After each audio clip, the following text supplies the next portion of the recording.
ಬೆಂಗಳೂರಿನ ಅಮೃತಹಳ್ಳಿ ಪ್ರದೇಶದಿಂದ ಭಯಾನಕ ಘಟನೆ. ಇಬ್ಬರು ತಮ್ಮದೇ ಬದುಕಿನಲ್ಲಿ ಎರಡನೇ ಮದುವೆ ಮಾಡಿಕೊಂಡ ದಂಪತಿ ಹೊಸ ಜೀವನವನ್ನ ಆರಂಭಿಸಬೇಕಾಗಿದ್ದರೂ ಶಂಕೆ ಮತ್ತು ಕಲಹದಿಂದ ಅವರ ಬದುಕಿಗೆ ಅಂತ್ಯ ತಂದುಕೊಟ್ಟಿದೆ.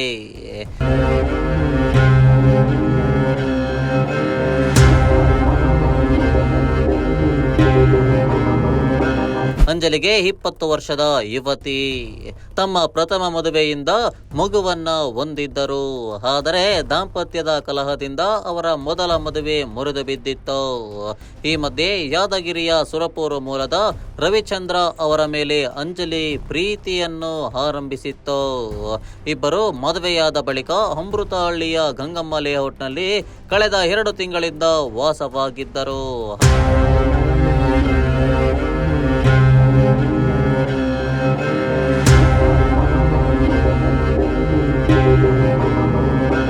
ಅಂಜಲಿ ದಾಸರಹಳ್ಳಿಯಲ್ಲಿ ತರಕಾರಿ ಅಂಗಡಿಯಲ್ಲಿ ಕೆಲಸ ಮಾಡುತ್ತಿದ್ದಳು ಮತ್ತು ರವಿಚಂದ್ರ ಟ್ರಾವೆಲ್ಸ್ ಸಂಸ್ಥೆಯಲ್ಲಿ ಬಸ್ ಡ್ರೈವರ್ ಆಗಿ, ಹೀಗಾಗಿ ವಾರಕ್ಕೆ 1 ಸಲ ಮನೆಗೆ ಬರುತ್ತಿದ್ದ. ಆದರೆ ನಿನ್ನೆ ರಾತ್ರಿ ಅಂಜಲಿ ಮನೆಗೆ ಇಲ್ಲದೆ ಇದ್ದ ಸಂದರ್ಭ ರವಿಚಂದ್ರನಿಗೆ ಅಂಜಲಿ ಬೇರೆ ವ್ಯಕ್ತಿಯೊಂದಿಗೆ ಸಂಬಂಧ ಹೊಂದಿರುವ ಶಂಕೆ ಬಿದ್ದಿತ್ತು.